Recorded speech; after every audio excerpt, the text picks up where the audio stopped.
बिस्मिल्लाहिर्रहमानिर्रहीम। अस्सलाम वालेकुम।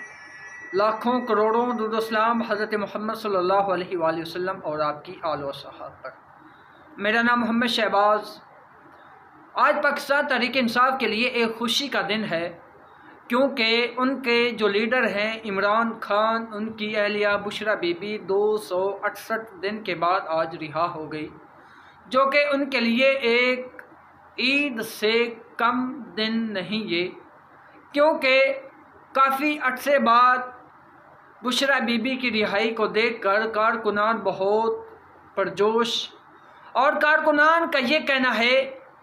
कि जैसे ही काजी की अदालत से छुट्टी होगी, वैसे ही हमारे इमरान खान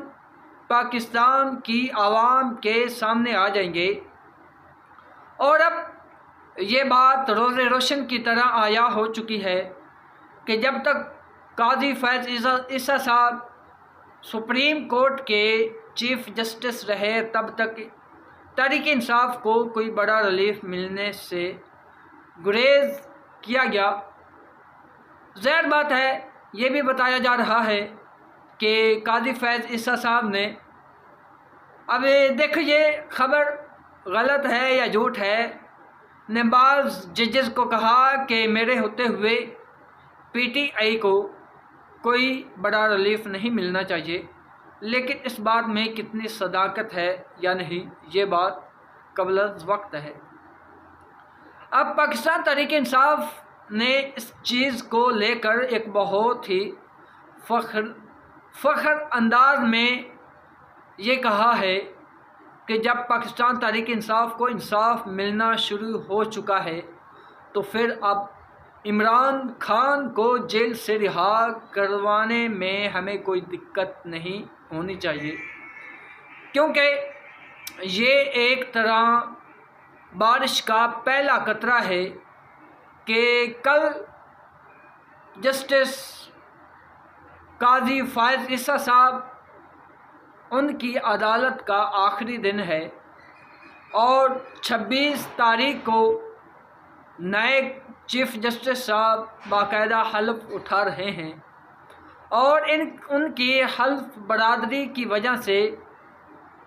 अब पाकिस्तान तहरीक इंसाफ को एक खुशी का मौका हाथ लगने जा रहा है।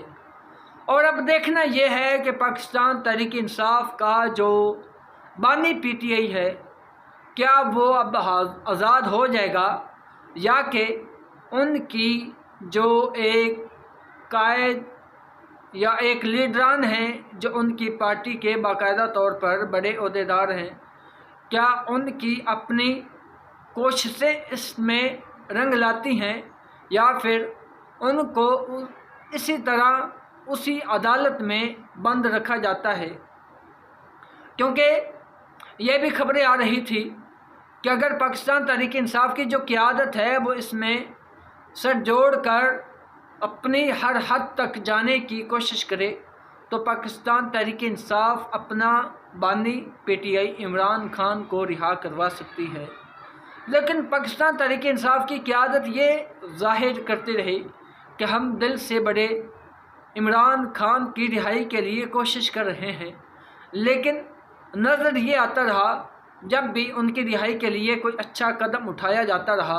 तो पाकिस्तान तहरीक इंसाफ की तरफ से कोई ऐसी बात या कोई ऐसा काम आ जाता था जिसकी वजह से इमरान खान की रिहाई फिर तवालत इख्तियार कर जाती। और जिस तरह पाकिस्तान तहरीक इंसाफ को अब रिलीफ मिलना शुरू हो चुका है, अब ये देखना है कि क्या पाकिस्तान तहरीक इंसाफ इससे कोई फ़ायदा उठाती है या नहीं, क्योंकि तकरीबन 2 साल से ऊपर अरसा होने वाला है कि इमरान खान की हुकूमत गई हुई, और इस हुकूमत के बाद अब नई हुकूमत जो बनी है तमाम रहनुमाओं की, उसमें 26वीं तरमीम भी उन्होंने कर ली। हालांकि पाकिस्तान तहरीक इंसाफ की तरफ से ये कहा गया कि हम ये कभी नहीं होने देंगे, लेकिन उनके कहने के बावजूद ये सब कुछ हो गया, और इतना जल्दी हुआ। उन्होंने तो अपनी तरफ से हर मुमकिन कोशिश की इसको रोकने के लिए, लेकिन ज़ाहिर बात है हुकूमत है, उसके हाथ में ہر چیز کا کنٹرول ہے، وہ کسی بھی چیز کو کسی بھی وقت پلٹ سکتے ہیں، سو انہوں نے ایسا ہی کیا اور پاکستان تحریک انصاف کی ناکام کوشش کی وجہ سے ان کو 26ویں ترمیم کرنے میں کامیابی ملی۔ اور اب پاکستان تحریک انصاف کو بھی چاہیے کہ وہ اپنی کامیابی کو سیلیبریٹ کریں، اور بشریٰ بی بی کی رہائی کے فوراً بعد ان کو چاہیے کہ کم از کم ایک ہفتے کے اندر اندر بانی پی ٹی آئی یعنی عمران خان کو بھی رہا کروا لیا جائے۔ اب یہ دیکھنا ہے کہ اس میں پاکستان تحریک انصاف کتنی سنجیدہ ہے اور اس واقعے کو کتنی سنجیدگی سے لے کر عدالت کا رخ کرتی ہے، اور جیسے ہی نئے چیف جسٹس صاحب بیٹھتے ہیں ان کی عدالت میں اپنے تمام کیسز کو لے کر جاتی ہے اور ان میں ریلیف پاتی ہے، یا پھر اپنی پہلے کی طرح غلطیاں دہراتی ہوئی عمران خان اور پاکستان تحریک انصاف کو مشکلات سے دور کرتی ہے یا مشکلات میں گرتی ہے۔